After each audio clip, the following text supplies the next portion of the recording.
Good morning students. अपना राष्ट्रीय आय वाला टॉपिक चल रहा था जिसमें अपन राष्ट्रीय आय का आर्थिक कल्याण से संबंध पढ़ रहे थे। उसमें अपने को ये बताना था कि राष्ट्रीय आय अगर बढ़ती है तो आर्थिक कल्याण पर क्या इफेक्ट होता है। लेकिन राष्ट्रीय आय के बढ़ने के साथ साथ ऐसे कौन कौन सी चीजें हैं जिससे आर्थिक कल्याण बढ़ेगा या घटेगा। कई बार ऐसा होता है कि देश की राष्ट्रीय आय बढ़ रही है लेकिन आय का वितरण समान नहीं है, यानी आय का वितरण कैसा है, असमान है। किसी व्यक्ति की आय बहुत ज्यादा है, किसी व्यक्ति की आय बहुत कम है।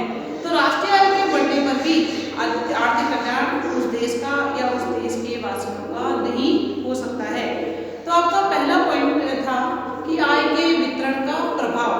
अगर आय का वितरण राष्ट्रीय आय पर था, समान था, तो आर्थिक कल्याण सकारात्मक हो रहा था, अच्छा हो रहा था। अगर असमान वितरण था तो कुछ लोगों की आवश्यकताएं तो पूरी हो रही थी, यानी धनी वर्ग तो धनी हो रहा था और गरीब वर्ग गरीब ही रह जा रहा था। इसके बारे में अपन ने पढ़ा था। दूसरा इसमें था कि काम की परिस्थितियां कैसी है, यानी काम के घंटे जो हैं उस पर भी काम के घंटों का भी आर्थिक कल्याण पर प्रभाव पड़ता है।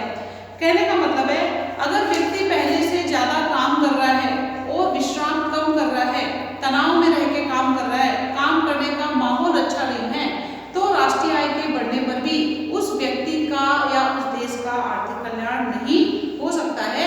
यानी कि काम के घंटे कैसे रहने चाहिए, समान रहने चाहिए, माहौल अच्छा होना चाहिए, तभी व्यक्ति सही प्रकार से और अच्छे प्रकार से उत्पादन कर सकता है। और जब उत्पादन करेगा तो निश्चित तौर पर उसकी प्रति व्यक्ति आय बढ़ेगी और राष्ट्रीय आय भी बढ़ेगी।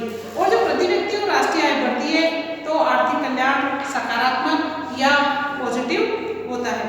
ये दो पॉइंट अपन ने कल पढ़े थे।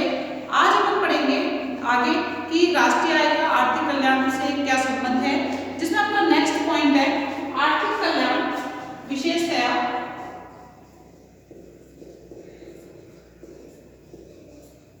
आर्थिक कल्याण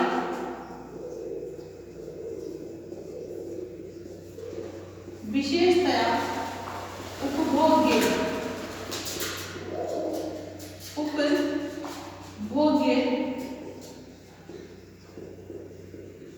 वस्तुओं। दो प्रकार की वस्तुएं होती है, एक उपभोग्य वस्तुएं होती है और एक पूंजीगत वस्तुएं होती है। तो उपभोग्य वस्तुओं के उत्पादन पर निर्भर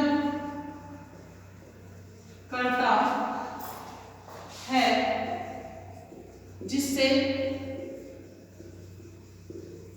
उनके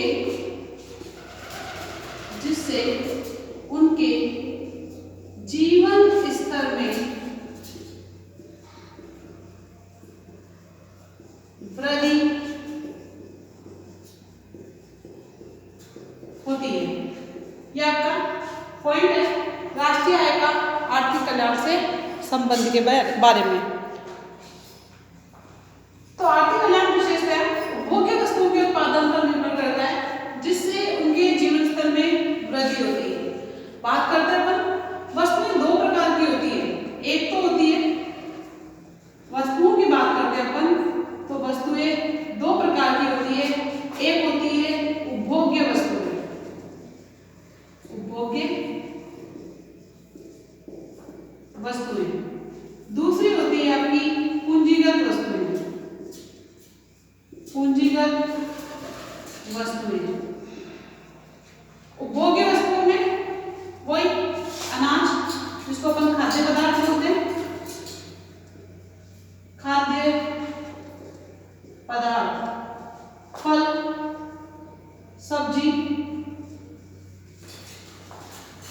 कपड़ा, दवा आदि सारी चीजें आती है। बहुत सारी चीजें आती है, अभी अपन इतना ही ले लेते हैं। पूंजीगत वस्तुओं की बात करते हैं तो पूंजीगत वस्तुओं में मशीनरी, उपकरण, औजार,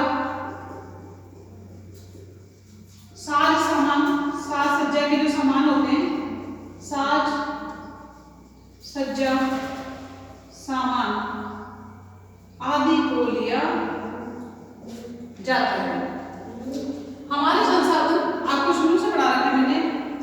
संसाधन कैसे हैं? सीमित है। संसाधन सीमित है, तभी तो व्यक्ति के सामने चुनाव की समस्या होती है कि वो कौन सी चीज पर जो है, कौन सी चीज पर कितने साधन लगाए या कौन सी चीज पर कितना पैसा खर्च करे।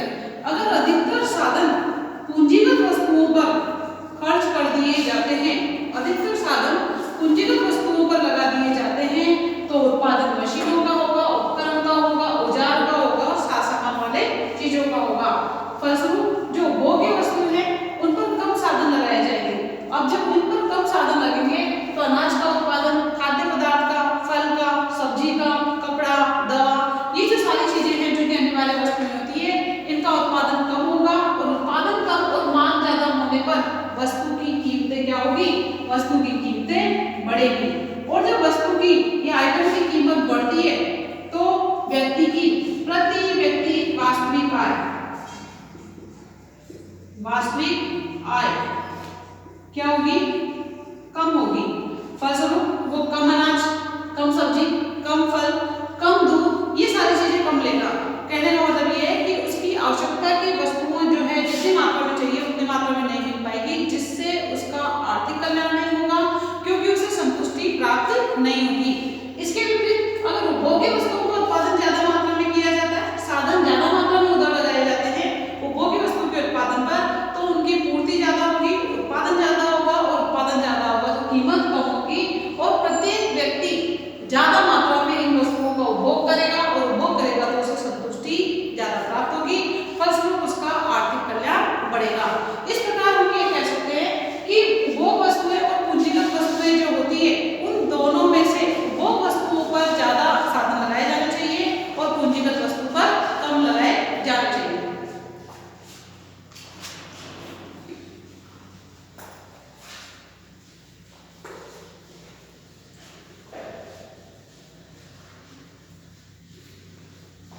आगे नेक्स्ट बात करते हैं अपन उपभोग्य वस्तुओं की संरचना का भी कल्याण पर प्रभाव पड़ता है।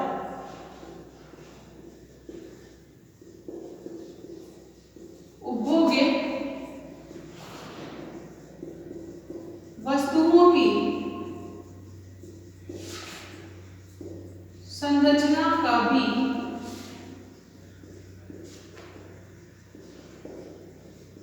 आर्थिक कल्याण पर प्रभाव पड़ता है। उपभोग्य वस्तुओं की संरचना का भी आर्थिक कल्याण पर प्रभाव पड़ता है। कैसे? वस्तु अपन ने बताई थी कि दो प्रकार की होती है, पूंजीगत वस्तुएं और उपभोग्य वस्तुएं। वो तो थी, लेकिन इसमें उपभोग्य वस्तुओं में भी वस्तुओं की अगर अपन बात करते हैं तो इसमें भी अनिवार्य वस्तुएं, तीन प्रकार की वस्तुएं होती है। अनिवार्य वस्तु,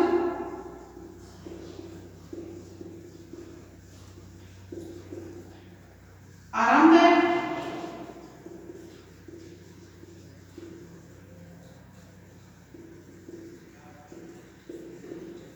और नेक्स्ट है आपकी विलासिता की वस्तु।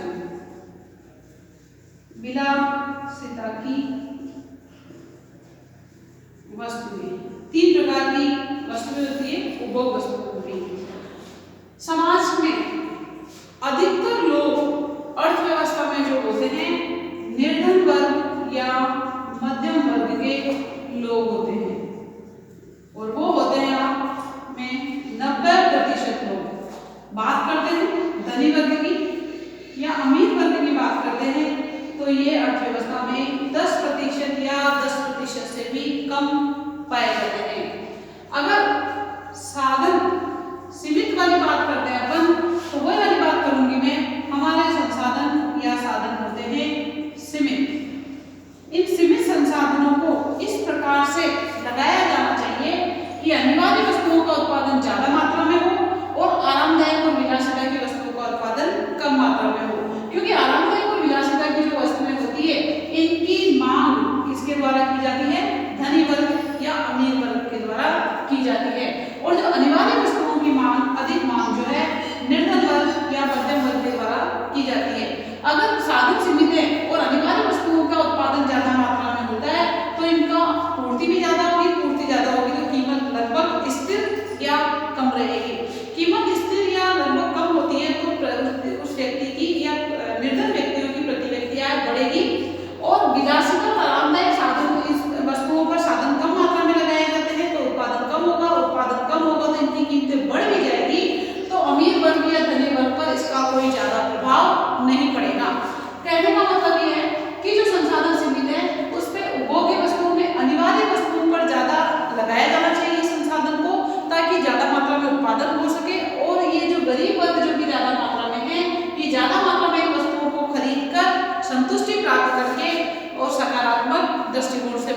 काम कर सके। तो यही बात आती है कि उपभोग्य वस्तुओं की संरचना का भी आर्थिक कल्याण पर प्रभाव पड़ता है। अगर अनिवार्य वस्तुएं, जिस वस्तु की समाज में अर्थव्यवस्था में मांग ज्यादा है, उनका उत्पादन ज्यादा मात्रा में होना चाहिए, और विलासिता और आरामदायक वस्तुओं की अगर मांग कम है तो उनका उत्पादन भी कम होना चाहिए।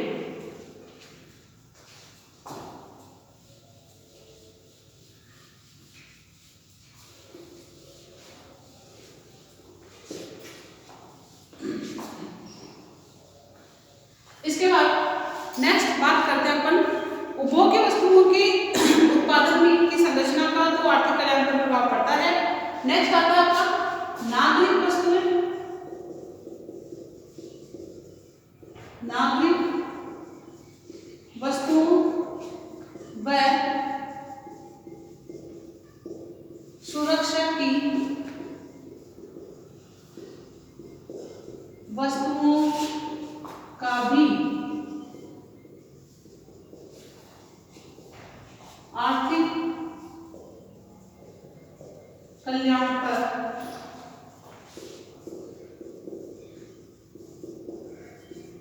प्रभाव। नागरिक वस्तुएं और सुरक्षा वस्तुओं का भी आर्थिक कल्याण पर प्रभाव पड़ता है। सुरक्षा वस्तुओं का अनुपात भी बराबर है, अनुपात भी ठीक रहेगा का अनुपात भी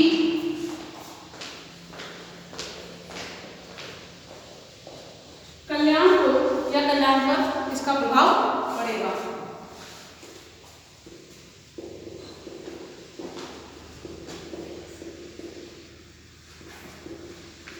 यह आपका नेक्स्ट पॉइंट है आर्थिक कल्याण के संबंध में। बात करते हैं अपन वस्तुएं भी, नागरिक वस्तुएं और सुरक्षा वाली वस्तुएं होती है। यानी उपभोग वस्तुओं में अपन ने बताया था कि 3 प्रकार की वस्तुएं, जिसमें अनिवार्य वस्तुएं, आरामदायक वस्तुएं, विलासिता की वस्तुएं, ये सारी वस्तुएं आती है। सुरक्षा की वस्तुओं की बात करते हैं अपन तो देश की सुरक्षा के लिए जो वस्तुएं बनाई जाती है वो सुरक्षा वस्तुओं के अंतर्गत आती है। नागरिक वस्तुओं में अनिवार्य, आरामदायक, विलासिता की वस्तुएं आती हैं।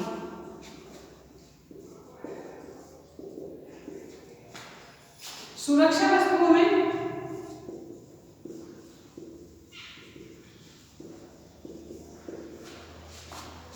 अस्त्र शस्त्र, हथियार, बंदूकें, मिसाइल, परमाणु बम,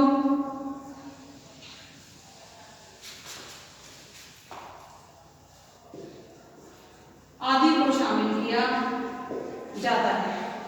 देश की सुरक्षा के लिए इन उपकरणों का होना भी बहुत ही जरूरी है, क्योंकि सबसे पहले हमारी सुरक्षा का महत्व ज्यादा होता है।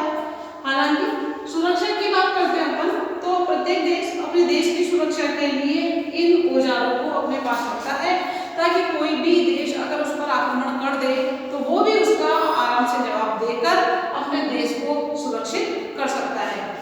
बात करते हैं अपन संसाधन वाली। वही संसाधन हमारे सीमित हैं।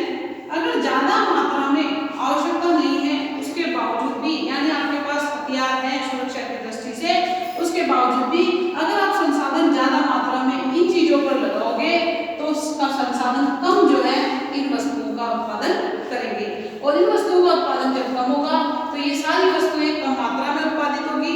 फलस्वरूप इनकी कीमतें, मांग बढ़ने के कारण कीमतें बढ़ेगी और अर्थव्यवस्था में महंगाई जैसी स्थिति आ जाएगी।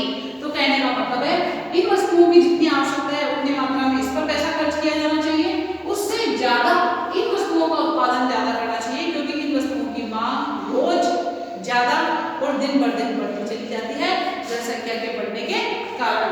इस प्रकार नागरिक वस्तुओं का ज्यादा उत्पादन करके प्रति व्यक्ति आय तो बढ़ेगी, क्योंकि संतुष्टि के बढ़ने के कारण, साथ में देश का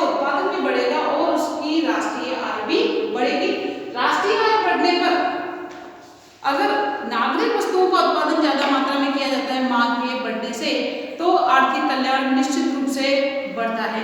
इस प्रकार हम ये कह सकते हैं कि नागरिक वस्तुओं का उत्पादन ज्यादा मात्रा में किया जाए और सुरक्षा वस्तुओं का उत्पादन या उस पर संसाधन जो है सीमित मात्रा में लगाए जाने चाहिए, ताकि हमारा देश सुरक्षित भी रह सके और साथ में इन वस्तुओं का उत्पादन बढ़ाकर आर्थिक कल्याण को, प्रत्येक व्यक्ति के आर्थिक कल्याण को बढ़ाया जा सके।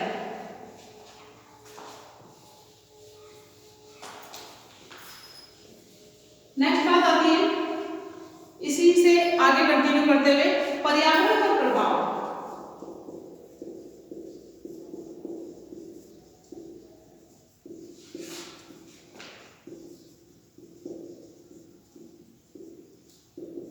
अगर विकास होता है तो उसका पर्यावरण पर परस्पर या विकास का पर्यावरण से गहरा संबंध होता है।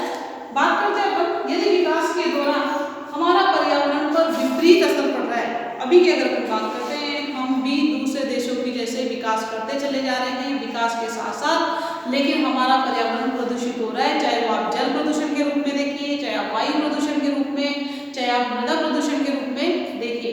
अगर विकास के साथ साथ पर्यावरण पर सकारात्मक यानी पर्यावरण को प्रदूषित किए बिना जो विकास किया जाए, वो विकास ही आपका सतत विकास या टिकाऊ विकास होता है, जो कि लंबे समय तक बना रहता है। एक तरफ आप विकास कर रहे हो लेकिन पर्यावरण पर उसका विपरीत असर पड़ रहा है, तो वो विकास नहीं कहा जा सकता है। कहने का मतलब ये है कि अगर विकास हो रहा है तो विकास के साथ साथ पर्यावरण भी जो है संतुलित, यानी कि पर्यावरण प्रदूषित नहीं होना चाहिए। कुल मिलाकर एक लाइन में अपन इसकी बात ये कर सकते हैं कि विकास पर्यावरण का रक्षक होना चाहिए, ना कि भक्षक। अभी अपन बात करते हैं कि पहले मनुष्य 100 साल तक जीता था या 100 साल से ज्यादा तक जीता था, लेकिन आज की अपन बात करें तो हमने इतना ज्यादा विकास कर लिया है कि हमारे मनुष्य की जो जीवन लीला है वो 60 साल या 70 साल में ही समाप्त हो जाती है। साथ में भयंकर ऐसी बीमारियों ने जो है जन्म लिया है, जिससे और ज्यादा खतरनाक समस्याएं उत्पन्न होने लग गई है। कहने का मतलब यह है कि विकास इस प्रकार का होना चाहिए जो पर्यावरण पर सकारात्मक प्रभाव डाले, ना कि नकारात्मक प्रभाव। नेक्स्ट बात करते हैं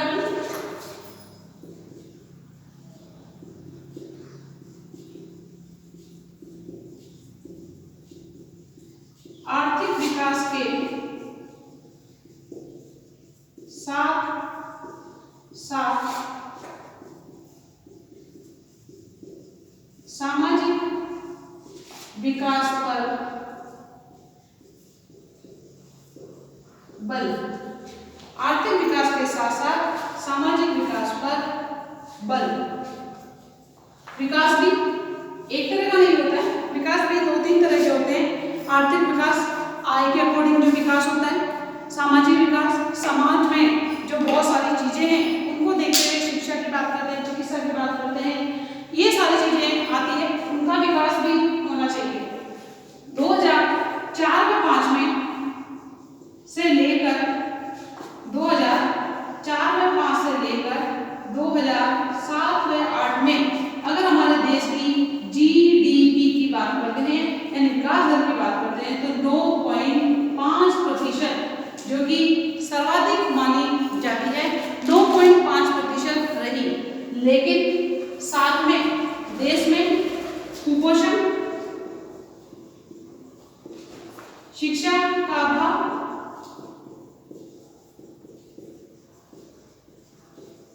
स्वास्थ्य सुविधाओं का अभाव, स्वास्थ्य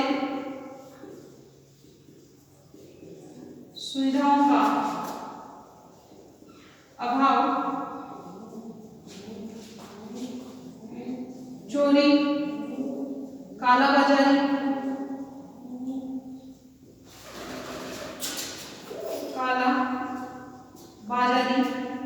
मुनाफाखोरी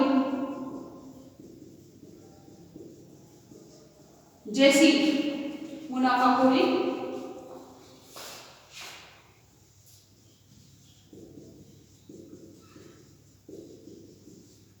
जैसी समस्याओं में भी जन्म लिया है।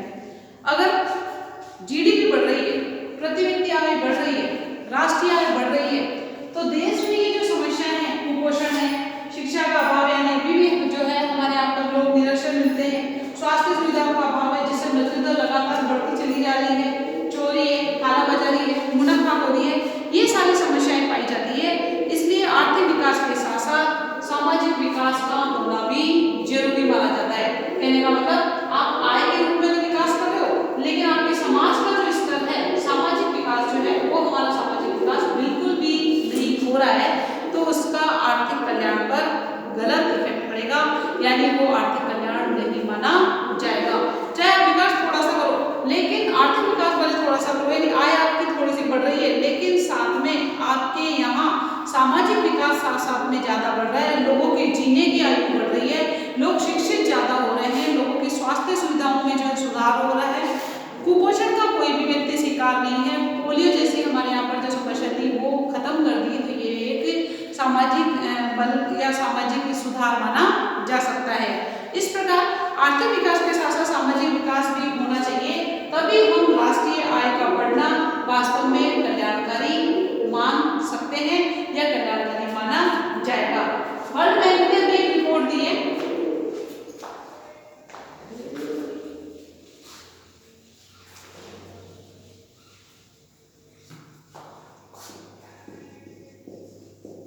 वर्ल्ड बैंक ने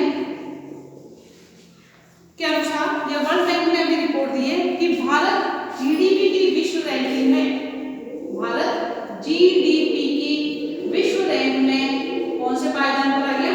6वें पायदान पर आ गया है।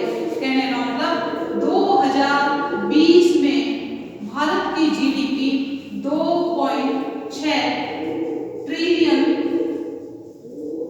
डॉलर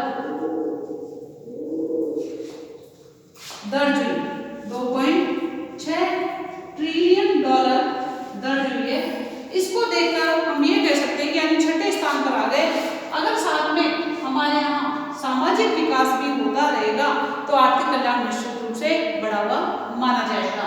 ये आपका राष्ट्रीय आय की अवधारणा पर माप वाला टॉपिक खत्म हुआ। इसको आप ध्यान से पढ़िए, कोई भी क्वेश्चन जो आपको नहीं समझ में आता है उसको पूछिए, इसमें से बड़ा क्वेश्चन 101% आता है। बात करते हैं अपन क्वेश्चंस की।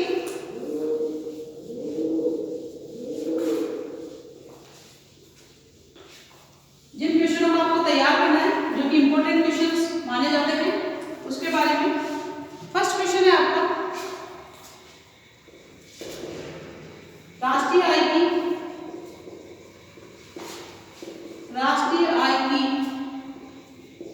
माप की, राष्ट्रीय आय के माप की विभिन्न विधियां बताइए। वही 3 विधि है, जीएनपी, जीएनआई और जीएनई। इसके बाद राष्ट्रीय आय की विभिन्न अवधारणाओं का, राष्ट्रीय आय की विभिन्न अवधारणाओं का वर्णन करते हुए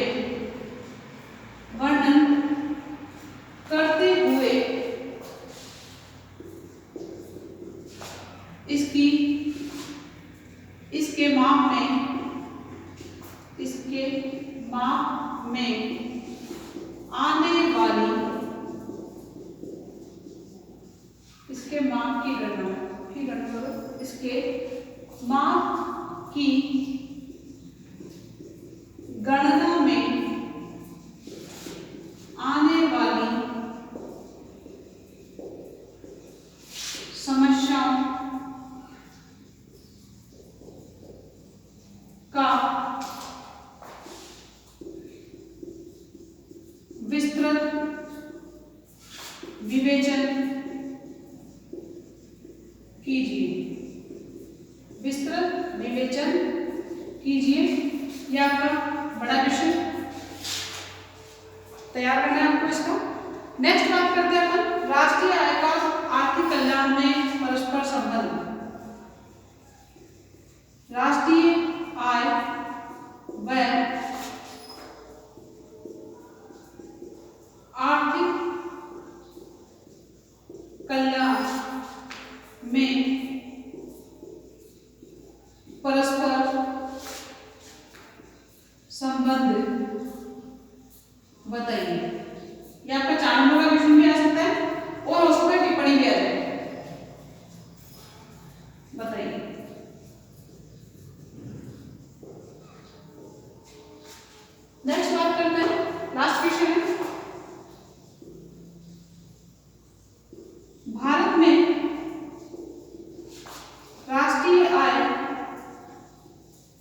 भारत में राष्ट्रीय आय को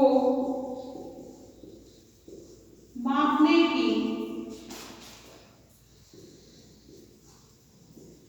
विधियों का विवेचन कीजिए। या आपके इस टॉपिक से 4 क्वेश्चन बनते हैं। इन क्वेश्चनों को तैयार करना है और इन क्वेश्चंस में अगर आपको कोई भी प्रॉब्लम आती है तो आप बिल्कुल पूछिए, काफी इंपॉर्टेंट टॉपिक है। Thank you.